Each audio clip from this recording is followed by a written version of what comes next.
한국 싸구려가 미국을 이겼다고? 이게 말이 되냐? 이번 중동 사건으로 주목을 받고 있는 나라가 있습니다. 바로 한국인데요. 심지어 미국 패트리엇의 엄청난 요격률을 가뿐하게 짓밟았다고 하는데 도대체 무슨 일인지 바로 알아보겠습니다. 내가 처음 이상함을 느낀 건 드론이 아니라 시체였습니다. 알다프라 기지 지하 방공 통제실 문을 열어젖히는 순간 금속과 냉각장치 냄새 사이로 뭔가 탄 듯한 이물질 냄새가 섞여 있었고 나는 그게 무엇인지 확인하기도 전에 직감적으로 발을 멈췄죠. 레이더 담당 장교 한 명이 모니터 앞에 엎드려 있었는데 처음엔 그냥 쓰러진 줄 알았어요. 가까이 다가가 어깨를 흔들었지만 반응이 없었고 고개를 돌려 뒤통수를 확인하는 순간 손바닥에 느껴지는 끈적한 감촉이 내 판단을 멈추게 했습니다. 총상이었어요. 피는 이미 식어 있었고 출입문은 안쪽에서 잠겨 있었으며 그 문을 내가 바깥에서 마스터키로 열었다는 사실이 머릿속에서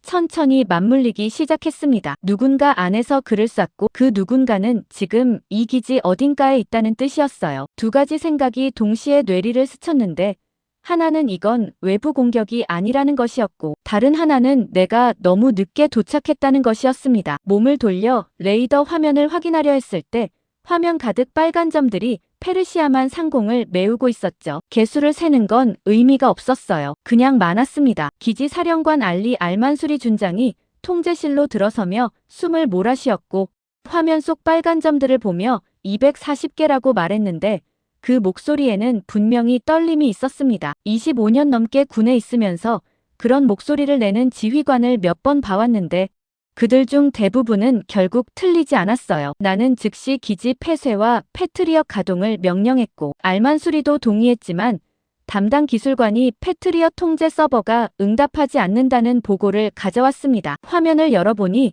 서버 핵심 운용 기록이 완전히 삭제되어 있었고 단순한 오류가 아니라 누군가 의도적으로 지운 흔적이 역력했어요. 알만수리가 나를 보며 내부자 소행이냐고 물었고 나는 대답하지 않았죠. 대답할 수 없었던 게 아니라 대답하는 순간 이 통제실 안에 있는 12명 중 누군가가 내 반응을 읽을 것 같아서였습니다. 공격까지 남은 시간이 58분이라는 보고가 들어온 건 바로 그 순간이었어요. 창문도 없는 지하 통제실 형광등 불빛 아래서 레이더 화면만 바라보고 있자니 빨간 점들이 조금씩 서쪽으로 이동하고 있었고 그 속도가 생각보다 빠르다는 사실이 이상하게 무겁게 느껴졌습니다. 알만수리가 측근 장교들을 불러 패트리엇 수동 가동 가능성을 검토하라고 지시하는 동안 나는 죽은 장교의 자리로 다시 돌아갔어요. 그가 마지막으로 보고 있던 모니터 화면에는 삭제 이전 시스템 로그 일부가 남아있었고 기록이 지워진 시각은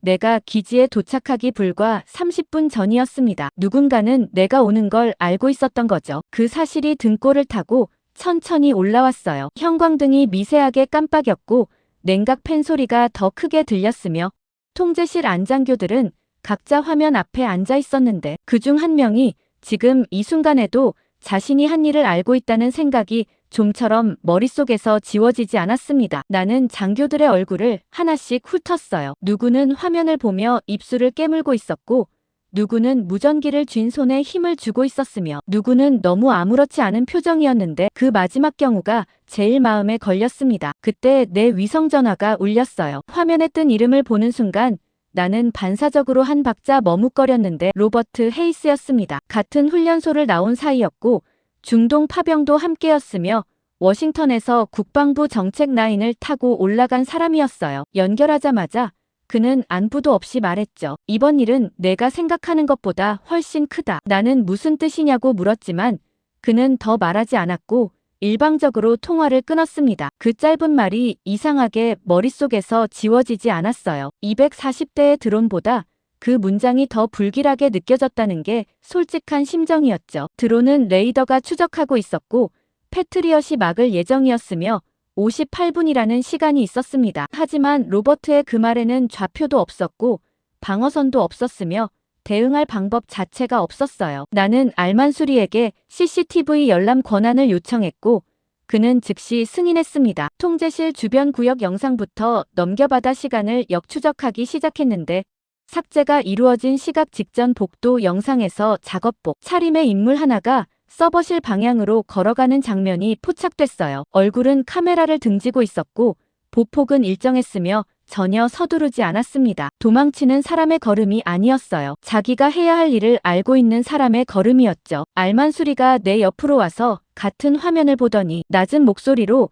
저 사람이 우리 기지 출입증을 갖고 있다고 말했습니다. 나는 그게 왜 더 나쁜 소식인지 굳이 설명하지 않아도 됐어요. 우리가 막아야 할 위협은 저 240개의 빨간 점만이 아니었습니다. 지금 이 기지 담장 안에 있는 단 한 명, 그리고 그 사람이 무엇을 더 알고 있는지를 먼저 찾아야 했어요. 나는 CCTV 화면을 멈추고 알만수리를 돌아보며 병력 두 팀을 서버실과 게이트 구역에 각각 배치해달라고 말했습니다. 알만수리는 고개를 끄덕였지만 눈빛에는 확신이 없었어요. 45분이 남아있었고 레이더 화면 속 빨간 점들은 여전히 서쪽으로 이동하고 있었으며 나는 그 점들보다 먼저 잡아야 할 무언가가 이 기지 안에 있다는 사실을 직감적으로 알고 있었지만 그게 무엇인지는 아직 알지 못했습니다. 45분이 남아있었고 나는 병력 두 팀을 각 구역에 배치한 직후 알만수리와 함께 서버실로 향했습니다. 복도를 걷는 동안 머릿속에서는 두 가지 계산이 동시에 돌아가고 있었는데 하나는 저 240개의 빨간 점이 기지에 닿기까지 남은 시간이었고 다른 하나는 침투자가 아직 기지 안에 있을 가능성이었어요. 서버실 문을 열자 냉각장치 소리가 복도까지 밀려나왔고 실내 온도가 확연히 낮았으며 형광등 대신 붉은 비상등이 켜져 있었는데 그 붉은 빛이 서버렉 표면에 반사되며 공간 전체가 이상하게 뜨거워 보였습니다. 메인 서버렉 앞에서 기술관 한 명이 키보드를 두드리고 있었고 그는 우리가 들어서자 고개를 들며 삭제된 기록 복구를 시도 중이라고 말했어요. 나는 그 옆에 서서 화면을 들여다봤는데 로그 파일 구조 자체가 덮어 씌워져 있었고 단순 실수가 아니라 누군가 의도적으로 흔적을 지운 방식이 화면에 그대로 드러나 있었습니다. 이건 훈련받은 사람이 한 겁니다. 내가 그렇게 말하자 알만수리가 미간을 찌푸리며 우리 기지에 그런 기술을 가진 사람이 있냐고 물었고 나는 대답 대신 복구 중인 화면을 계속 바라봤어요. 있다고 말하면 이 기지 전체가 의심 대상이 되고 없다고 말하면 우리가 지금 놓치고 있는 무언가가 영영 사라지기 때문이었죠. 기술관이 복구된 로그 조각 하나를 화면에 띄우며 잠깐 이것 좀 보십시오라고 말했습니다. 화면에는 패트리엇 통제망 접속 기록 일부가 남아있었고 마지막 접속 시각이 드론 접근 경보보다 훨씬 앞서 있었어요. 누군가 드론이 오기 전에 이미 패트리엇 시스템을 건드렸다는 뜻이었습니다. 나는 그 순간 등 뒤에서 찬바람이 도는 것 같았는데 냉각장치 때문이 아니었어요. 알만수리가 양손 주먹을 쥐며 이건 공격 준비가 아니라 공격을 돕는 행위라고 낮게 말했고 나는 그 말이 정확하다고 생각했으며 더 이상 반박할 이유도 찾지 못했습니다. 그때 밖에서 급박한 무전 소리가 들려왔고 부하 장교가 서버실 문을 열며 드론 무리가 영공에 진입했다고 보고했어요. 우리는 서버실을 나와 통제실로 돌아갔고 화면 속 빨간 점들은 이미 절반 이상이 아랍에미레이트 영공 안쪽으로 들어와 있었습니다. 패트리엇이 수동 모드로 가동됐다는 보고가 들어왔고 첫 번째 요격이 성공했다는 함성이 통제실 전체를 채웠어요. 나는 그 함성 속에서 오히려 불안이 커지는 걸 느꼈는데 240개를 상대로 패트리엇 미사일 재고가 얼마나 버틸 수 있는지 나는 너무 잘 알고 있었기 때문이었습니다. 예상대로였어요. 요격이 이어지면서 미사일 소모 속도가 가파르게 올라갔고 아랍에미레이트 장성들은 추가 발사를 요구하며 소리치기 시작했습니다. 나는 탄약 재고를 이유로 반대했지만 현장 지휘관들은 내 말을 듣지 않았고 알만수리도 이번만큼은 그들을 제지하지 않았어요. 요격 숫자는 계속 늘어났지만 잔량 수치가 빠르게 줄어드는 것을 바라보며 나는 이 싸움이 우리가 원하는 방식으로 끝나지 않을 수 있다는 생각을 처음으로 했습니다. 그때 기술관이 조용히 다가와 죽은 장교의 컴퓨터에서 뭔가 발견했다고 말했어요. 잠금이 걸린 개인 메모 파일이었는데 복구 과정에서 일부 내용이 열렸고 거기에 새벽 3시 17분 게이트 넷이라는 문장이 나란히 적혀 있었습니다. 나는 즉시 CCTV 화면을 게이트 구역으로 전환했고 화면에는 정체불명의 차량 한 대가 기지 내부로 진입하는 장면이 잡혀 있었어요. 번호판은 진흙으로 덮여 있었고 차량은 창고 구역 방향으로 천천히 사라졌으며 운전자의 얼굴은 끝내 확인되지 않았습니다. 알만수리가 그 장면을 보더니 저건 오늘 처음 들어온 차가 아니라고 말했어요. 차량 등록 기록을 확인해보니 이틀 전 반입된 내부 계약업체 명의였고 담당자는 이미 정상 퇴근 처리가 되어 있었습니다. 누군가 기록을 미리 만들어 놓은 거였어요. 나는 드론 방공은 당신이 맡아달라고 알만수리에게 말했습니다. 알만수리가 내 눈을 보며 어디 가려는 거냐고 물었고 나는 게이트 내 창고라고 짧게 답했어요. 그는 내 팔을 잡으며 지금 밖으로 나가면 안 된다고 말했지만 나는 이미 몸을 돌린 뒤였고 그의 손이 내 팔에서 떨어지는 것을 느끼며 복도로 나섰습니다. 드론 240대는 레이더가 추적하고 있었고 패트리엇이 막고 있었으며 장성들이 소리를 치고 있었지만 게이트 창고로 들어간 그 차량만은 아무도 쫓지 않고 있었어요. 나는 무장병력 2명을 이끌고 통제실 문 밖으로 나섰고 사막 밤 공기가 한꺼번에 얼굴을 덮쳤으며 멀리서 요격음이 연속으로 울렸습니다. 등 뒤에서 패트리엇 잔량이 30%라는 보고 소리가 문틈으로 새어나왔고 나는 그 수치가 의미하는 바를 알면서도 발을 멈추지 않았어요. 창고까지 거리는 200m도 안 됐지만 그 거리가 이상하게 멀게 느껴졌고 사막 모래 밟히는 소리가 생각보다 크게 들렸습니다. 게이트 창고에 무엇이 있든 간에 그것이 이 밤의 진짜 중심이라는 예감은 점점 선명해지고 있었는데 그 예감이 맞다면 드론보다 훨씬 더 위험한 무언가가 저 어둠 속에서 우리를 기다리고 있다는 뜻이었습니다. 게이트 내 창고 문은 잠겨있지 않았습니다. 손잡이를 돌리자 녹슨 경첩 소리가 나며 문이 열렸고 안쪽에서 퀴퀴한 기름 냄새와 함께 먼지가 뒤섞인 공기가 밀려나왔어요. 병력 2명이 먼저 진입했고 나는 그 뒤를 따르며 손전등을 켰습니다. 창고 내부는 생각보다 넓었는데 적재된 화물 상자들이 천장까지 쌓여 있었고 그 사이사이로 사람이 충분히 숨을 수 있는 공간들이 이어져 있었어요. 나는 조심스럽게 안쪽으로 걸어 들어가며 손전등으로 상자들을 훑었는데 이상하게도 가장 안쪽 공기가 더 차가웠고 발소리도 미묘하게 다르게 울렸습니다. 오른쪽 벽면 구석에서 낡은 화물 컨테이너 하나가 눈에 들어왔는데 다른 상자들과 달리 표면에 먼지가 거의 없었고 자물쇠도 새 것이었어요. 나는 병력 1명에게 주변 경계를 지시하고 컨테이너 앞에 쪼그려 앉았습니다. 자물쇠 구조를 확인하자 바깥에서 잠긴 방식이었고 번호 패드에는 최근 누군가 손을 댄 흔적이 역력했어요. 번호를 시도할 시간은 없었습니다. 병력 1명이 뒤쪽 공간을 살피다가 누군가 최근에 있었던 흔적이라며 나를 불렀어요. 창고 뒷벽 쪽 바닥에 발자국들이 선명하게 남아있었고 담배꽁초 몇 개와 빈 생수병이 놓여 있었으며 그 옆에 찢어진 종이 조각이 하나 있었습니다. 나는 장갑 낀 손으로 종이를 집어들었는데 거기에 한국어가 적혀 있었어요. 무슨 말인지는 읽을 수 없었지만 분명히 한국어였고 글자 모양이 이상하게 낯설지 않았는데 왜 낯설지 않은지는 그 순간 떠올릴 수 없었습니다. 그때 병력 1명이 컨테이너 뒤쪽에서 비닐에 쌓인 서류 묶음을 발견했다고 불렀어요. 서류들에는 먼지가 두껍게 쌓여 있었고 가장 위에 놓인 문서에는 한국어와 아랍어가 섞여 있었으며 일부에는 설계 도면처럼 보이는 그림들이 그려져 있었습니다. 나는 서류를 가방에 챙기면서 무전기로 알만수리에게 침투자를 놓쳤다고 보고했어요. 알만수리는 잠깐 침묵하다가 패트리엇 잔량이 20% 아래로 내려갔다고 말했고 나는 그 말을 들으며 가방을 어깨에 걸고 창고를 나섰습니다. 밖으로 나오자 하늘에서 요격음이 계속 들렸는데 그 소리의 간격이 아까보다 확연히 벌어져 있었어요. 발사음보다 폭발음 사이의 간격이 늘어난다는 건 미사일 재고가 그만큼 소진되고 있다는 뜻이었으니까요. 통제실로 돌아오자 화면 속 빨간 점들의 숫자는 줄었지만 그것이 패트리엇의 성과인지 아니면 탄약 소진의 결과인지 구분하기 어려웠습니다. 장성들은 여전히 추가 발사를 요구하며 소리치고 있었고 나는 그 소리 속에서 알만수리의 눈빛에 처음으로 불안을 읽었어요. 그때 활주로 쪽에서 엔진음이 들렸고 레이더 담당 장교가 한국 공군 수송기가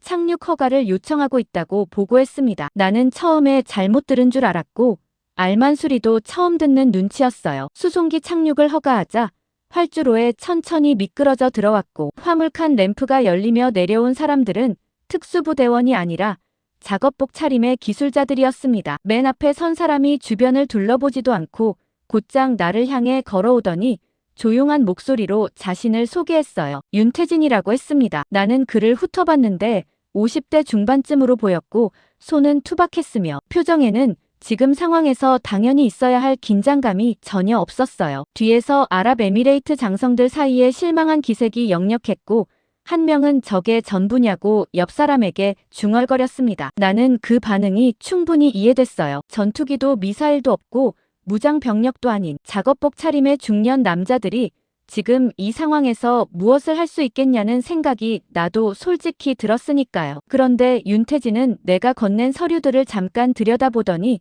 표정이 굳었습니다. 그는 서류를 다시 내려놓으며 이걸 어디서 가져왔냐고 물었고 나는 게이트 내 창고라고 답했어요. 그는 잠시 아무 말 없이 서류 첫 장을 다시 훑어보다가 여기 누군가 우리 시스템 정보를 노리고 있다고 말했습니다. 그 말이 걸렸어요. 서류에는 패트리어 관련 내용이 있어야 했는데 윤태진은 우리 시스템이라고 했기 때문이었습니다. 나는 그를 의심하기 시작했는데 그가 이미 이 상황을 사전에 알고 있었던 건지 아니면 방금 서류를 읽고 그렇게 말한 건지 판단이 서지 않았어요. 윤태진의 대원들은 수송기에서 장비를 내리기 시작했는데 예상했던 것보다 훨씬 빠르게 움직였습니다. 한 번의 추가 지시 없이 각자 자리를 잡았고 나는 그 모습을 보며 군부대보다 오히려 조율이 잘 된 팀에 가깝다는 인상을 받았어요. 알만수리가 내 옆에 와서 낮게 물었습니다. 저 사람들 믿어도 됩니까? 나는 대답하기 전에 윤태진 쪽을 다시 봤어요. 믿는 게 아니라고 나는 말했습니다. 선택지가 없는 겁니다. 하지만 패트리어 재고는 바닥을 보이고 있었고 시간은 이미 충분히 줄어 있었으며 나는 결국 그들에게 임시 방공망 설치를 허가했어요. 윤태진이 컨테이너 앞에 쪼그려 앉아 번호 패드를 조작하기 시작했습니다. 4-5번 시도하더니 자물쇠가 열렸어요. 나는 그 순간 불편함을 느꼈는데 그가 이 번호를 어떻게 알았는지가 문제였습니다. 그는 컨테이너를 열고 안을 들여다보더니 아무 말 없이 일어섰어요. 안에 뭐가 있냐고 나는 물었습니다. 그는 대답 대신 비켜서며 직접 보라고 했어요. 컨테이너 안에는 낡은 문서 파일들과 함께 작은 금속 케이스 하나가 놓여 있었고 케이스 위에는 한국어 스티커가 붙어 있었습니다. 윤태진이 그걸 보며 예상했던 것보다 상황이 복잡해졌다고 말했어요. 나는 무슨 뜻이냐고 물었지만 그는 대답 없이 돌아섰고 나는 그 케이스를 바라보며 오늘 밤이 끝나도 모든 게 해결되지 않을 것 같다는 생각이 들었습니다. 윤태진이 대원들에게 지시를 내리기 시작하자 미군 기술자 한 명이 내 옆으로 다가와 낮게 말했습니다. 저 장비로 방공망을 새로 구축하려면 최소 6시간은 필요합니다. 나는 그 말을 듣고 윤태진 쪽을 바라봤는데 그는 이미 대원들과 함께 장비 배치 위치를 확인하며 움직이고 있었어요. 내가 다가가 6시간이 없다고 말하자 윤태진은 고개를 들며 18분이면 됩니다라고 답했습니다. 나는 그 말을 한 번 더 들은 것처럼 느꼈는데 실제로 다시 묻지는 않았어요. 미군 기술자가 뒤에서 웃음을 참는 소리가 들렸고 아랍에미레이트 장성 한 명이 팔짱을 끼며 고개를 젓는 게 시야 끄트머리에 걸렸습니다. 화상 통신망으로 연결된 로버트 헤이스가 그 말을 들었는지 모르겠지만 그는 화면 속에서 한국 장비를 장난감이라고 불렀어요. 목소리에 조롱이 섞여 있었고 나는 그 말에 반박하지 않았습니다. 솔직히 그 순간만큼은 나도 윤태진을 무모한 사기꾼인지 천재인지 판단하지 못하고 있었으니까요. 윤태진은 로버트의 말을 들었는지 안 들었는지 아무 반응 없이 작업을 계속했어요. 대원들이 장비를 펼치기 시작했고 나는 시계를 확인하며 서 있었습니다. 통제실 밖 사막 공기는 차가웠고 멀리서 요격음이 드문드문 들렸으며 패트리엇이 버티고 있다는 뜻이었지만 그 간격이 계속 늘어나고 있다는 것도 알고 있었어요. 나는 18분이라는 숫자를 머릿속에서 지우려 했지만 지워지지 않았습니다. 터무니없다고 생각하면서도 그 숫자에 자꾸 시선이 갔어요. 17분이 지났을 때 아무 일도 일어나지 않았습니다. 대원들이 여전히 움직이고 있었고 장비 일부는 아직 연결도 안 된 것처럼 보였어요. 나는 이게 예상된 결과라고 생각하려 했는데 그 생각이 끝나기도 전에 죽어있던 레이더 화면 하나가 깜빡이더니 살아났습니다. 통제 화면에 새로운 교전체계 인터페이스가 떴어요. 아무도 말을 하지 않았습니다. 아랍에미레이트 장성들이 화면을 보며 굳어 있었고 미군 기술자는 입을 다물었으며 나는 시계를 내려다봤는데 정확히 18분이 지나 있었어요. 로버트 헤이스가 화면 속에서 처음으로 말을 잇지 못했습니다. 그러나 그 놀라움이 채 가라앉기 전에 서버 복구를 계속하던 기술관이 나를 불렀어요. 복구된 출입 기록에서 새벽에 기지에 침입한 인물이 민간인 신분임이 확인됐다고 했고, 더 구체적으로는 미군 계약업체 직원 명의로 등록된 사람이라고 했습니다. 나는 그 말을 듣는 순간 가슴 어딘가가 조여드는 느낌이 들었어요. 미군 계약업체라는 말이 머릿속에서 쉽게 내려가지 않았습니다. 나는 화상통신망으로 로버트에게 직접 물었어요. 계약업체 직원이 이 기지에 들어온 이유가 뭔지 아느냐고요. 로버트는 무슨 소리냐며 강하게 부인했고, 그 목소리가 지나치게 즉각적이었습니다. 원래 거짓말을 잘하는 사람은 머뭇거리지 않는다는 걸 나는 알고 있었어요. 그래서 그 즉각적인 부인이 오히려 더 마음에 걸렸습니다. 나는 더 추궁하려 했는데 그 순간 서쪽 하늘이 어두워지기 시작했어요. 처음엔 구름인 줄 알았습니다. 그런데 레이더 담당 장교가 소리를 질렀고 나는 창밖을 봤어요. 드론 떼였습니다. 지평선을 따라 검은 점들이 줄지어 나타나고 있었고 그 숫자가 가늠이 안 됐으며 하늘 색깔 자체가 달라 보였어요. 패트리엇 잔량 경고음이 통제실 안을 채웠고 장성들이 동시에 소리를 지르기 시작했습니다. 나는 윤태진 쪽을 돌아봤어요. 그는 새로 살아난 레이더 화면을 보며 대원에게 짧게 지시를 내리고 있었는데 목소리는 여전히 조용했고 표정은 아까와 같았습니다. 그 평온함이 이번엔 무모함으로 보이지 않았어요. 로버트 거는 나중 일이었습니다. 지금 이 순간 서쪽 하늘이 먼저였어요. 서쪽 하늘을 덮은 드론대를 처음 본 순간 숫자를 세려는 시도 자체가 의미 없다는 걸 직감적으로 알았습니다. 검은 점들이 지평선을 따라 층층이 쌓여 있었고 가장 앞쪽 무리는 이미 기지 외곽 경계선 가까이 들어와 있었으며 뒤쪽에는 아직 지평선 너머에서 계속 쏟아져 나오고 있었어요. 통제실 안이 순식간에 소리로 가득 찼습니다. 아랍에미레이트 지휘부 장성들이 남은 패트리엇을 전부 발사하라고 요구했고 담당 기술관들은 잔량 수치를 읽으며 목소리가 올라갔으며 무전기에서는 외곽 초소의 보고가 끊임없이 들어왔어요. 나는 탄약 부족을 이유로 전면 발사에 반대했습니다. 남은 수량으로 저 숫자를 다 막을 수 없다는 게 계산상 명확했고 다 쏴버리면 그 다음이 없다는 게 더 큰 문제였어요. 알만수리가 내 쪽을 봤지만 뭔가 말하기 전에 장성 한 명이 그의 팔을 잡으며 지금 당장 쏘지 않으면 기지가 뚫린다고 소리쳤습니다. 논리적으로는 내 말이 맞았지만 하늘을 덮어가는 저 검은 떼를 눈앞에 두고 기다리라는 말을 받아들일 수 있는 사람이 몇 명이나 되겠냐는 생각이 들었어요. 그때 윤태진이 옆에서 비호복합 투입을 제안했습니다. 목소리가 낮았고 특별히 설득하려는 의도도 없는 것처럼 들렸어요. 그냥 선택지를 하나 얹어놓은 것처럼 말했습니다. 장성들은 듣지 않았어요. 아무도 그 말에 반응하지 않았고 오히려 패트리엇 발사 명령이 떨어졌습니다. 나는 반대했지만 현장 지휘권이 내게 있지 않았어요. 발사음이 연속으로 울렸고 미사일들이 밤하늘을 가르며 올라갔습니다. 처음 몇 번은 성공했어요. 드론이 공중에서 터지는 소리와 함께 불꽃이 튀었고 통제실 안에서 짧은 함성이 나왔습니다. 그러나 요격 하나에 소모되는 비용과 격추되는 드론의 가격 차이를 내가 모를 리 없었어요. 수억짜리 미사일이 수백만짜리 드론을 잡고 있었고 그 교환비가 계속 이어지면 먼저 바닥나는 쪽이 어디인지는 계산할 것도 없었습니다. 탄약은 예상보다 빠르게 줄었어요. 잔량 수치가 절반 아래로 내려가자 나는 더 이상 참지 못하고 발사 중단을 요청했지만 장성들은 이미 멈출 수 없는 흐름 속에 들어가 있었습니다. 상황이 악화되는 게 눈에 보이는 속도로 느껴졌어요. 그때 내가 윤태진 쪽을 돌아봤습니다. 그는 통제실 구석에 서서 레이더 화면을 보고 있었는데 아무도 자기 말을 듣지 않는다는 사실에 특별히 감정이 실린 표정이 아니었어요. 나는 그에게 다가가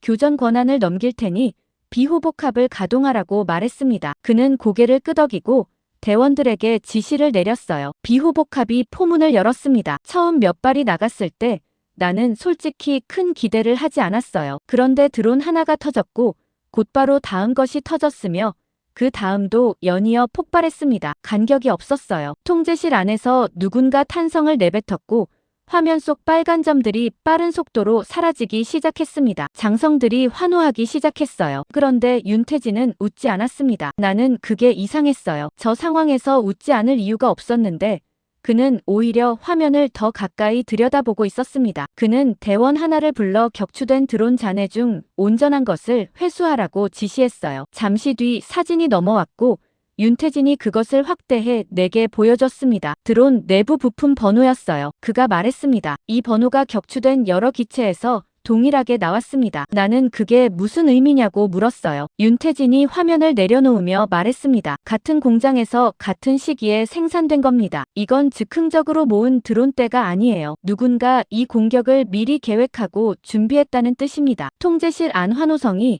아직 가라앉지 않은 상태에서 그 말이 들렸고 나는 주변 소리가 순간적으로 멀어지는 느낌을 받았습니다. 공격을 미리 알고 있었던 사람이 있다는 뜻이었고 그렇다면 이 기지 안에서 누군가와 연결되어 있다는 뜻이기도 했어요. 나는 로버트 헤이스의 목소리를 떠올렸습니다. 이번 일은 내가 생각하는 것보다 훨씬 크다는 그 말이 처음으로 다르게 들렸어요. 비호복합이 드론 절반 이상을 격추하는 동안 통제실 안 분위기는 묘하게 갈렸습니다. 장성들은 화면 속 빨간 점이 줄어들 때마다 환호했고 기술관들은 요격 수치를 읽으며 숫자를 불렀으며 나는 그 소리들 사이에서 윤태진과 처음으로 긴 대화를 나눴어요. 그는 레이더 화면 옆에 서서 대원들의 교전 상황을 확인하면서도 내가 옆에 있다는 걸 의식하고 있었는데 먼저 말을 걸지는 않았습니다. 내가 먼저 물었어요. 비호복합이 이 정도 성능인 줄 알고 있었으면 왜 처음부터 더 강하게 주장하지 않았냐고요. 그는 잠깐 화면을 보다가 대답했습니다. 제안은 했습니다. 들으셨잖아요. 나는 그 말에 할 말이 없었어요. 실제로 그는 제안했고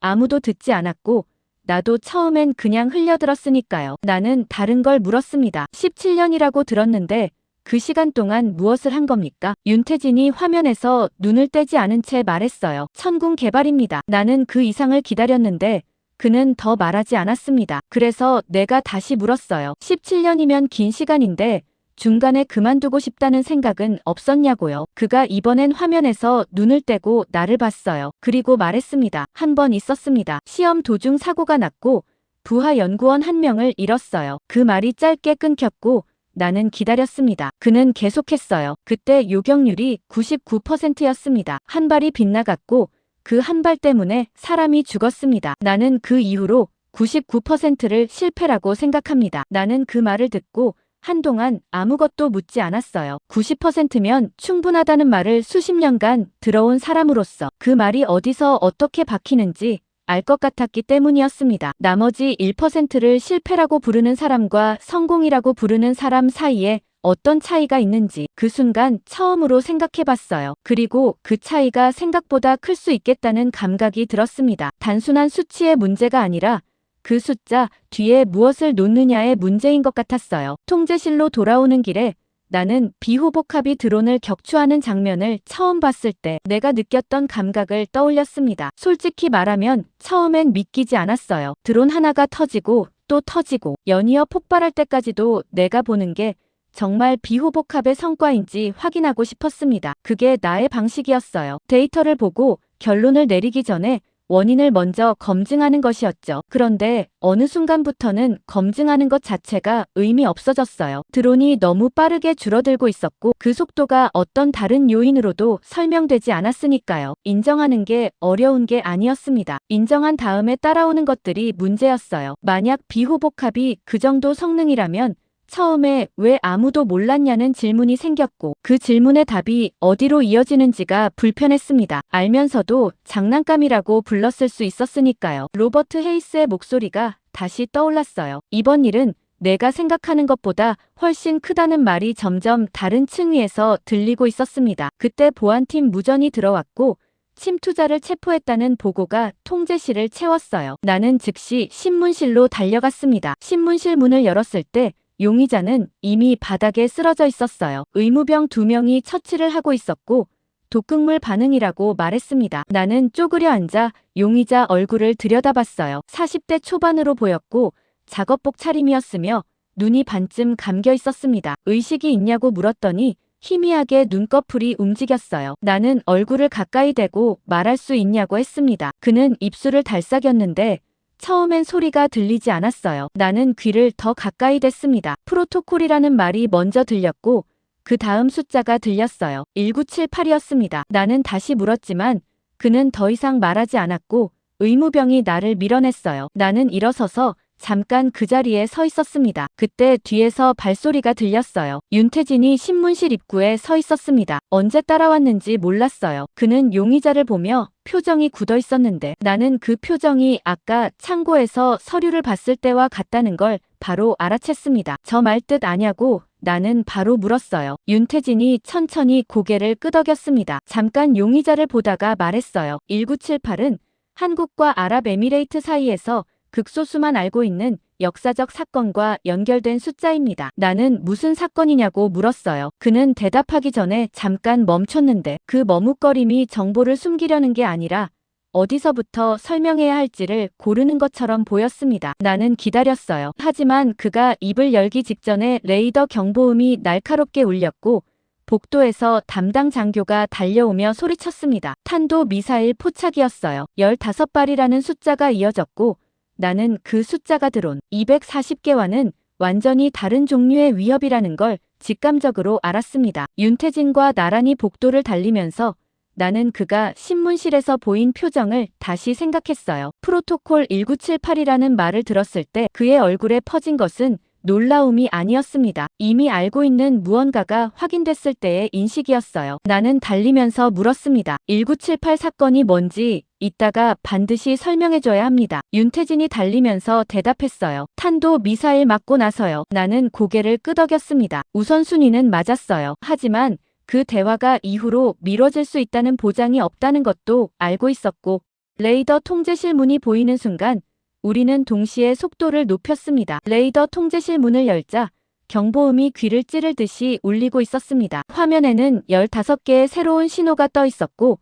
페르시아만 방향에서 접근하는 궤적이 선명하게 그려져 있었어요. 속도 수치를 확인하는 순간 나는 입술이 말라붙는 걸 느꼈습니다. 마하 6점대였어요. 드론과는 차원이 달랐습니다. 드론은 느리고 낮게 날았고 비호복합이 충분히 추적할 수 있었지만 탄도미사일은 다른 문제였어요. 속도 때문에 반응 시간이 극단적으로 짧았고 한 발이라도 방어선을 뚫으면 그 자리에서 기지 전체가 위험에 처했습니다. 아랍에미레이트 장성들이 패트리엇 잔량을 요구했고 기술관이 수치를 읽었는데 그 숫자가 이미 위험 수준 아래였어요. 나는 그 수치를 듣는 순간 패트리엇만으로는 안 된다는 걸 알았습니다. 그러나 이미 그 사실을 알고 있는 사람이 이 자리에 있었어요. 윤태진이 레이더 화면 앞에서 대원 최도윤과 함께 뭔가를 확인하고 있었습니다. 나는 그 옆으로 다가가서 천궁으로 막을 수 있냐고 물었어요. 윤태진이 화면을 보며 말했습니다. 배치는 이미 완료됐습니다. 발사 명령만 내려주시면 됩니다. 나는 그 말을 듣고 잠깐 멈췄어요. 배치가 완료됐다는 건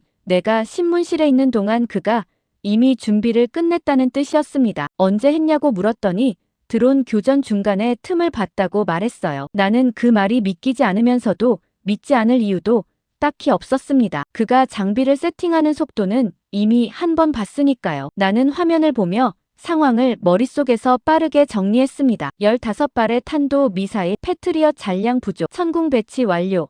그리고 발사 명령권은 나에게 있었어요. 결정을 내리기 직전에 나는 이상하게도 오늘 하루 전체가 머릿속을 스쳤어요. 죽어있던 장교, 서버에서 발견된 삭제, 흔적, 로버트 헤이스의 짧은 전화, 비호복합이 드론을 격추하던 장면, 윤태진이 99%를 실패라고 말하던 목소리, 그리고 신문실에서 용의자가 남긴 프로토콜 1978이라는 말까지요. 이것들이 별개의 사건처럼 보였는데 하나씩 떠올리다 보니 어딘가 연결고리가 있다는 느낌이 들었어요. 그때 위성전화가 울렸습니다. 화면을 보니 로버트 헤이스였어요. 나는 통화를 연결했습니다. 로버트가 말했어요. 지금이라도 한국팀을 철수시키면 이번 일 전체를 덮을 수 있게 해주겠다고요. 나는 그 말을 들으며 손에 힘이 들어가는 걸 느꼈습니다. 철수라는 단어가 아니라 전체를 덮는다는 말이 문제였어요. 덮을 수 있다는 건 덮어야 할 무언가가 있다는 뜻이었고 그걸 그가 알고 있다는 건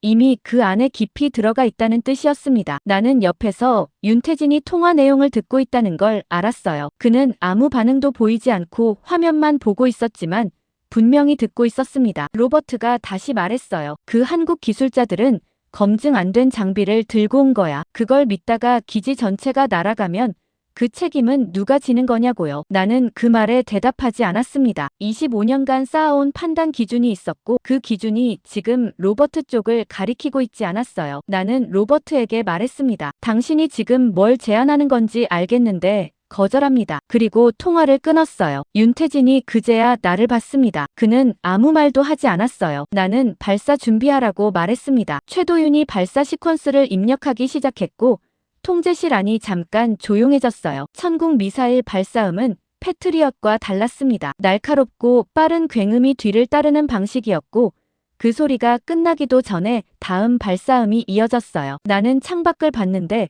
불기둥이 사막 모래바람을 가르며 솟아오르고 있었습니다. 최도윤이 화면을 보며 발사수를 읽었고 나는 그 숫자를 따라가며 15개의 신호가 화면에서 하나씩 줄어들기를 기다렸어요. 아무도 말하지 않았습니다. 장성들도 기술관들도 윤태진도 최도윤도 그냥 화면만 보고 있었어요. 알만수리가 통제실 문 쪽에 서 있다는 걸 뒤늦게 알아챘습니다. 그는 언제 들어왔는지 몰랐는데 화면을 보며 입술을 꽉 다물고 있었어요. 나는 그의 옆모습이 오늘 하루 중 가장 조용해 보인다는 걸 느꼈습니다. 알만수리가 낮게 말했어요. 진짜면 어떡합니까? 나는 무슨 말이냐고 되물었어요. 그는 화면을 보며 말했습니다. 저게 진짜로 다 막으면 어떡하냐는 겁니다. 나는 그 말의 무게를 잠깐 느꼈어요. 그가 물어본 건 방어 성공에 대한 기대가 아니었습니다. 성공했을 때 따라오는 것들에 대한 질문이었어요. 최도윤의 목소리가 통제실을 채웠고 요격 확인 숫자가 하나씩 늘어갔습니다. 그 숫자가 줄어들 때마다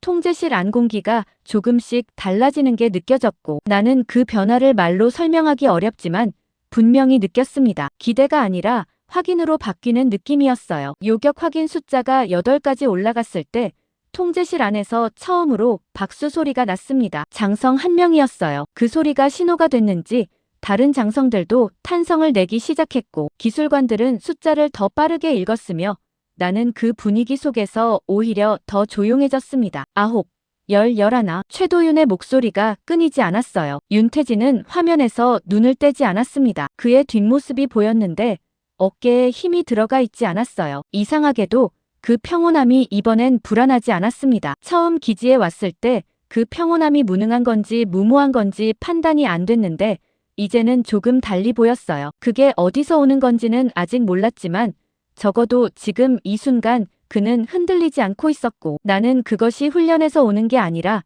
다른 데서 오는 거라는 감각이 들었습니다. 17년이라는 숫자가 머릿속에서 다시 떠올랐어요. 그 시간이 지금 저 뒷모습과 연결되는 것 같았습니다. 12, 13, 14. 최도윤이 소리쳤어요. 14번째 요격 확인이었습니다. 통제실에서 환호가 터져나왔고 알만수리가 눈을 감았다가 떴어요. 나는 화면을 봤습니다. 15번째 신호가 아직 남아있었어요. 마지막 한 발이었습니다. 그런데 그 신호의 궤적이 다른 14발과 달랐어요. 각도가 가팔랐고 속도도 조금 더 빨랐으며 비행 경로가 불규칙하게 바뀌고 있었습니다. 최도윤이 말했어요. 마지막 발 궤적이 변칙입니다. 요격 타이밍 재계산 중입니다. 통제실이 다시 조용해졌어요. 환호가 멈췄고 아무도 말하지 않았습니다. 나는 그 신호를 보며 숨을 참았어요. 윤태진이 최도윤에게 짧게 말했는데 한국어였고 나는 알아듣지 못했습니다. 최도윤이 키보드를 두드렸어요. 화면 속 천궁 요격탄의 궤적이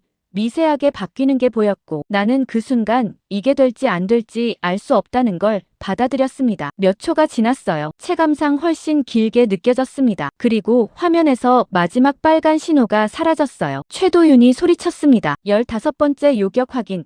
전량 격추 완료입니다. 통제실이 터졌어요. 장성들이 소리를 지르고 기술관들이 자리에서 일어났으며 알만수리가 눈을 감고 잠깐 그 자리에 서 있었습니다. 나는 윤태진을 봤어요. 그는 화면을 보며 뭔가를 적고 있었습니다. 기록이었어요. 환호 속에서 혼자 기록을 남기고 있었고 나는 그 모습을 보며 오늘 하루 처음으로 뭔가가 풀리는 느낌이 들었습니다. 그런데 채 숨을 고르기도 전에 최도윤이 갑자기 소리를 질렀습니다. 레이더 과열 경보였어요. 냉각 시스템 온도가 임계 수치를 넘었다는 알람이 화면을 채웠고 기술관 한 명이 30초 내로 시스템이 정지된다고 말했습니다. 나는 무슨 뜻이냐고 물었어요. 기술관이 말했습니다. 천궁 레이더가 꺼지면 지금 공중에 있는 요격탄들이 목표를 잃습니다. 아직 발사됐지만 충돌 전인 미사일들이 있었어요. 그것들이 목표를 잃으면 어디로 떨어질지 예측할 수 없었습니다. 최도윤이 냉각장치 수동 교체를 시도하려 했는데 내부 온도가 너무 높아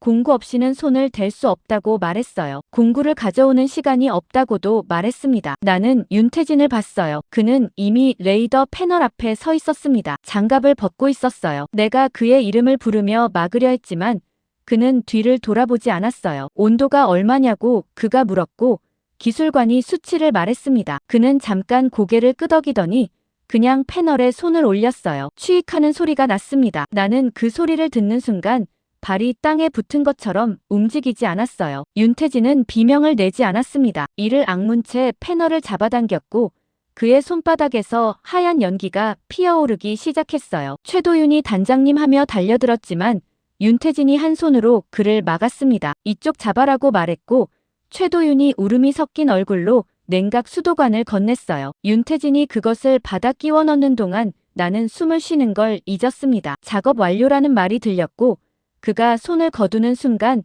통제실 안모두가 그의 손을 봤어요. 손바닥 전체에 물집이 잡혀 있었고 손가락 끝이 검게 변해 있었습니다. 최도윤이 레이더 신호 복구됐다고 소리쳤고 화면에서 남은 요격탄들이 다시 궤적을 찾아가는 게 보였어요. 의무병들이 달려왔고 윤태진의 손에 붕대를 감기 시작했습니다. 그는 의무병이 작업하는 동안에도 화면을 보고 있었어요. 나는 그 옆에서 뭔가 말을 해야 할 것 같았는데 말이 나오지 않았습니다. 미안하다고 해야 할지 고맙다고 해야 할지 그 어느 쪽도 이 상황에 딱 맞는 말 같지 않았어요. 최도윤이 컵라면 하나를 가져와서 윤태진 앞에 내려놓았습니다. 윤태진이 붕대 감긴 손으로 젓가락을 집어드는 걸 보며 나는 이게 이상하지 않다는 걸 알았어요. 이게 저 사람들의 방식이었습니다. 끝났으면 먹는 거였어요. 나는 그 옆에서 채 움직이지 못한 채 그 모습을 보고 있었고 알만수리가 내 귀에 낮게 말했습니다. 저분들이 뭘 들고 온 건지 이제 알겠습니다. 나는 고개를 끄덕였어요. 무기가 아니었습니다. 적어도 무기만은 아니었어요. 나는 통제실 창 쪽으로 걸어가서 밖을 봤습니다. 사막 하늘이 밝아오고 있었어요. 동쪽 끝에서 빛이 번지기 시작했고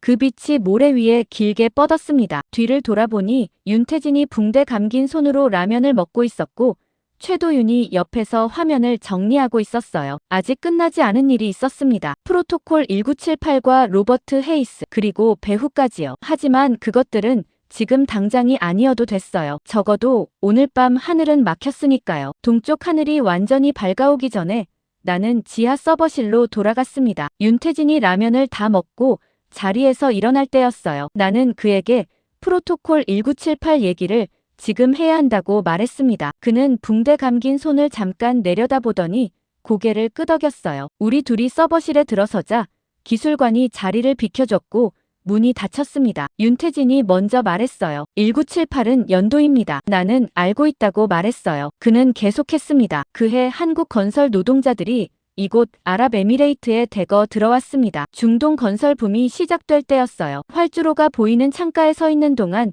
나는 처음으로 담배가 생각났습니다. 15년 전에 끊었는데 오늘 밤 같은 날이 그 생각을 다시 불러왔어요. 나는 창밖을 보며 사막 하늘이 완전히 밝아온 걸 확인했습니다. 어젯밤에는 저 하늘에 드론 떼가 있었고 탄도 미사일이 있었어요. 지금은 아무것도 없었습니다. 그 빈 하늘이 이상하게 낯설어 보였어요. 알만수리가 방으로 들어오며 말했습니다. 언론 쪽에 자료가 전달됐고 사우디와 카타르 안보 담당자들도 확인했다고 했어요. 나는 고개를 끄덕였습니다. 이제 돌이킬 수 없는 방향으로 움직이기 시작했어요. 그게 두렵지 않냐고 스스로에게 물었는데 두렵다는 대답이 나왔습니다. 하지만 그 두려움이 발을 멈추게 하는 종류는 아니었어요. 나는 워싱턴에 보고서를 작성해야 했습니다. 서버 파일과 위성 전화기를 증거로 첨부하고 오늘 밤 기지에서 일어난 일 전체를 순서대로 써야 했어요. 그런데 책상 앞에 앉아 첫 문장을 쓰려는 순간 윤태진이 문을 두드렸습니다. 들어오라고 했더니 그가 들어왔어요. 붕대 감긴 손이 먼저 보였습니다. 의무병이 처치는 했는데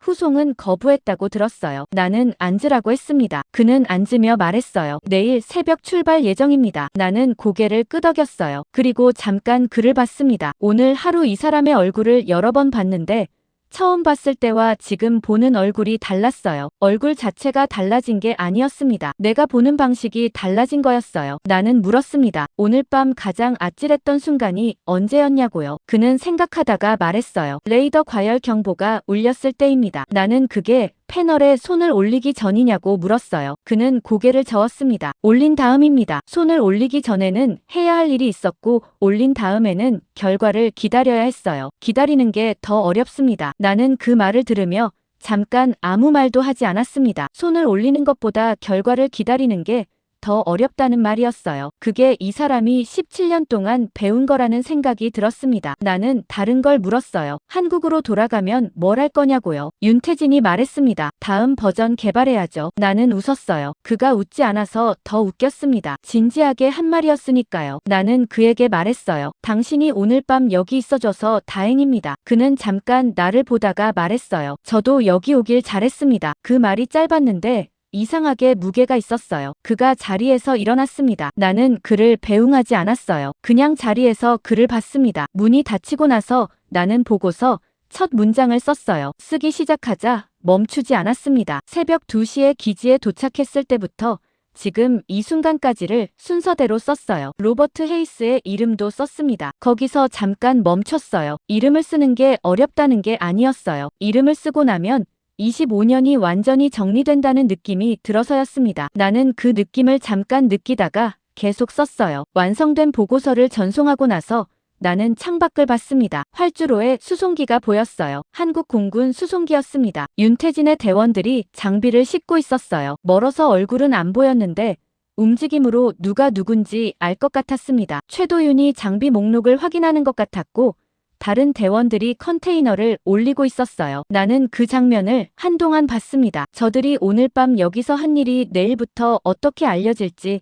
나는 알 수 없었어요. 알려지는 방식과 알려지는 속도는 내가 결정할 수 없는 영역이었습니다. 하지만 오늘 밤 실제로 일어난 일은 기록에 남았어요. 내 보고서에도 남았고 레이더 기록에도 남았으며 격추된 드론 잔해에도 남았습니다. 그게 사라지지는 않았어요. 나는 창가에서 돌아서며 짐을 챙기기 시작했습니다. 워싱턴으로 돌아가면 청문회가 기다리고 있을 거였어요. 로버트가 어떻게 나올지 모르는 상황이었고 어떤 압박이 올지도 몰랐습니다. 그런데 이상하게도 짐을 챙기는 손이 흔들리지 않았어요. 오늘 밤 이전이라면 흔들렸을 것 같은데 지금은 아니었습니다. 그게 어디서 왔는지 정확히 알 수 없었어요. 윤태진이 한 말들이 떠올랐습니다. 불편함을 느끼기 전에 먼저 일을 시작한다는 말. 99%는 실패라는 말, 해야 할 걸 했을 뿐이라는 말이요. 그것들이 따로따로 떠오르는 게 아니라 하나로 이어져서 떠올랐어요. 나는 가방을 들고 방을 나섰습니다. 복도에서 알만수리와 마주쳤어요. 그는 나를 보며 말했습니다. 다시 올 겁니까? 나는 잠깐 생각했어요. 그리고 말했습니다. 필요하면 오겠지요. 알만수리가 웃었어요. 나는 그 웃음이 왜 나왔는지 알 것 같았습니다. 어디서 들어본 대답이었으니까요. 활주로가 보이는 창가에 서 있는 동안 나는 처음으로 담배가 생각났습니다. 15년 전에 끊었는데 오늘 밤 같은 날이 또 있었는지 기억을 더듬었어요. 없었습니다. 이런 밤은 처음이었어요. 알만수리가 내 옆에 와서 서더니 보고서가 완성됐다고 말했습니다. 나는 고개를 끄덕였어요. 서버 파일과 위성전화기 녹음이 담긴 자료였는데 사우디와 카타르 안보 담당자에게 이미 전달됐다고 했습니다. 나는 창밖을 보며 말했어요. 워싱턴에도 보내야 합니다. 알만수리가 잠깐 멈췄어요. 그게 당신한테 어떤 의미인지 알고 보내는 거냐고 물었습니다. 나는 알고 있다고 말했어요. 미국 장교가 자국 고위 관료를 상대로 증거를 제출하는 건 그냥 넘어갈 일이 아니었습니다. 경력이 끝날 수도 있었고 조사위원회가 열릴 수도 있었으며 최악의 경우 군법 문제로 이어질 수도 있었어요. 나는 그걸 알면서도 손이 떨리지 않았습니다. 이상하게도 오늘 밤 내내 가장 흔들리지 않는 순간이 이 순간이었어요. 알만수리가 말했습니다. 당신이 용감한 건지 무모한 건지 모르겠습니다. 나는 피식 웃었어요. 나도 모르겠다고 말했습니다. 그가 방을 나갔어요. 나는 혼자 창가에 남았습니다. 활주로에는 한국 수송기가 아직 있었어요. 대원들이 장비를 정리하는 모습이 보였습니다. 윤태진도 그 안에 있었어요. 붕대 감긴 손으로 뭔가를 확인하고 있었는데 그 뒷모습이 어젯밤 처음 봤을 때와 달랐습니다. 달라진 건 그가 아니었어요. 내가 달라진 거였습니다. 나는 창문을 열고 밖으로 나갔어요. 활주로를 가로질러 수송기 쪽으로 걸어갔습니다. 사막 아침 공기가 얼굴을 덮쳤어요. 차가웠는데 나쁘지 않았습니다. 윤태진이 돌아보더니 나를 봤어요. 그는 아무 말도 하지 않았습니다. 나는 그 옆에 서서 활주로 너머 사막을 봤어요. 어젯밤에 저 사막 너머에서 드론 때가 왔습니다. 지금은 아무것도 없었어요. 그 빈 하늘이 이상하게 낯설어 보였습니다. 윤태진이 말했어요. 오늘 밤이 끝났군요. 나는 고개를 끄덕이면서 그런데 끝나지 않은 게 있다고 말했습니다. 그가 나를 봤어요. 나는 말했습니다. 워싱턴에 보고서를 보낼 겁니다. 로버트 헤이스와 연결된 모든 증거를요. 윤태진이 잠깐 아무 말도 하지 않았어요. 그리고 말했습니다. 그게 쉽지 않을 텐데요. 나는 알고 있다고 말했어요. 그는 그럼에도 하겠다는 거냐고 물었습니다. 나는 고개를 끄덕였어요. 그는 더 묻지 않았습니다. 나는 그게 고마웠어요. 왜 하냐고 물었으면 대답이 길어졌을 거였습니다. 대답이 길어지면 흔들릴 것 같았어요. 지금은 흔들리면 안 됐습니다. 나는 윤태진에게 물었어요. 귀국하고 나면 다시 이런 일이 생겼을 때 올 수 있냐고요. 그는 잠깐 생각하다가 말했습니다. 필요하다면 오지요. 나는 그 말이 얼마나 큰 말인지 생각했어요. 필요하다면이라는 조건이 붙어 있었지만 이미 오늘 밤 그 조건이 한 번 채워졌어요. 그러니 다음번에도 채워지지 말라는 법이 없었습니다. 나는 손을 내밀었어요. 윤태진이 붕대 감긴 손으로 악수를 받았습니다. 거칠었어요. 뜨겁게 달아올랐던 패널을 잡던 손이었고 17년을 쌓아온 손이었어요. 나는 그 손을 놓으면서 오늘 밤이 진짜로 하나의 매듭을 지었다는 걸 느꼈습니다. 윤태진이 대원들에게 한국어로 무언가를 말했는데 내용은 알아듣지 못했지만 분위기는 알 수 있었어요. 출발 준비였습니다. 나는 뒤로 물러서며 수송기가 이륙할 공간을 비워줬어요. 활주로에 서서 수송기 쪽을 바라보고 있는데 알만수리가 내 옆으로 왔습니다. 그는 말했어요. 저 사람들이 뭘 두고 가는 건지 이제 알겠습니다. 나는 무슨 뜻이냐고 물었어요. 그는 사막을 보며 말했습니다. 기술이 아닙니다. 나는 그 말의 뒤를 기다렸어요. 알만수리가 말했습니다. 우리가 스스로 선택할 수 있다는 걸 보여줬습니다. 나는 그 말을 들으며 고개를 끄덕였어요. 오늘 밤 이 기지에서 일어난 일의 핵심이 그것이었습니다. 무기가 어느 쪽 것이냐가 아니라 어느 쪽을 선택하냐의 문제였어요. 수송기 엔진 소리가 커졌습니다. 이륙 준비였어요. 나는 가만히 서서 그 소리를 들었습니다. 엔진 소리가 활주로를 울렸고 사막 모래가 바람에 날렸으며 나는 그 소리와 바람 속에서 오늘 밤 전체를 한 번 더 떠올렸어요. 죽어있던 장교, 패트리엇 잔량 경고, 프로토콜 1978, 맨손으로 패널을 잡던 윤태진, 로버트의 마지막 표적, 그리고 지금 이 활주로까지요. 수송기가 천천히 움직이기 시작했습니다. 나는 손을 들었어요. 경례는 아니었습니다. 그냥 손을 든 거였어요. 수송기가 활주로를 달리다가 바퀴를 들었습니다. 기체가 하늘로 올라갔어요. 태극마크가 아침 햇살을 받아 잠깐 반짝였습니다. 그리고 구름 속으로 사라졌어요. 나는 손을 내렸습니다. 알만수리가 말했어요. 이제 워싱턴 보고서 쓰러 가야 하지 않습니까? 나는 고개를 끄덕였습니다. 두렵냐고 그가 물었어요. 나는 잠깐 생각하다가 말했습니다. 조금이요. 그가 웃었어요. 나도 웃었습니다. 활주로에서 돌아서는 순간 등 뒤로 사막 바람이 불었어요. 시원했습니다. 오늘 밤 처음으로 시원하다는 걸 느꼈어요. 이틀이 지났습니다. 알다프라 기지에서 차로 2시간 거리에 있는 회의장에 도착했을 때 주차장에 이미 낯선 번호판의 차들이 줄지어 서 있었어요. 사우디아라비아, 카타르, 쿠웨이트, 바레인, 아랍에미레이트 5나라의 차량이었습니다. 나는 그 번호판들을 보며 오늘 회의가 단순한 브리핑이 아니라는 걸 다시 한번 실감했어요. 회의장 안으로 들어서자 각국 대표들이 이미 자리를 잡고 있었습니다. 모두 안보 쪽 최고 위급이었어요. 나는 그들을 둘러보며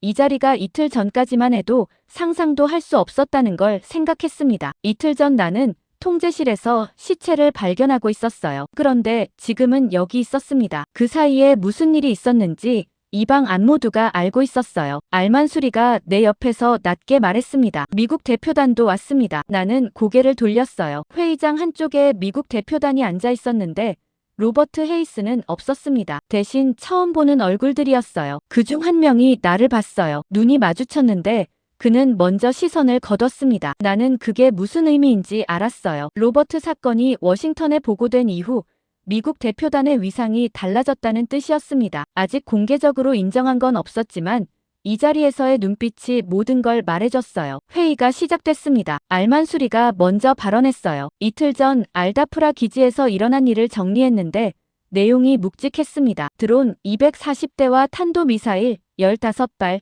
패트리어 시스템 무력화, 내부 침투자 저격, 그리고 천군과 비호복합의 요격 결과까지요. 알만수리가 말을 끝내자 회의장이 조용해졌습니다. 사우디아라비아 국방대표가 먼저 입을 열었어요. 요격률 수치가 사실이냐고 물었습니다. 알만수리가 나를 봤어요. 나는 일어서서 말했습니다. 제가 직접 현장에 있었습니다. 수치는 정확합니다. 그 대표가 다시 물었어요. 천궁이 탄도미사일 15발 전량을 요격했다는 게 말입니까? 나는 고개를 끄덕였어요. 그리고 덧붙였습니다. 마지막 발은 궤적이 변칙이었습니다. 그럼에도 빗나가지 않았어요. 회의장이 다시 조용해졌습니다. 이번 침묵은 계산하는 침묵이었어요. 카타르 대표가 미국 대표단 쪽을 보며 물었습니다. 패트리엇이 그 자리에 있었다면 어떻게 됐을 것 같냐고요. 미국 대표가 대답하지 않았어요. 나는 그 침묵이 대답이라는 걸 알았습니다. 그때 회의장 문이 열렸어요. 윤태진이 들어왔습니다. 붕대 감긴 손이 눈에 띄었어요. 그가 자리에 앉자 회의장 분위기가 달라졌습니다. 말로 설명하기 어려운 변화였어요. 그냥 달라졌어요. 사우디 대표가 윤태진에게 직접 물었습니다. 그 기술을 17년 만에 완성했다고 들었는데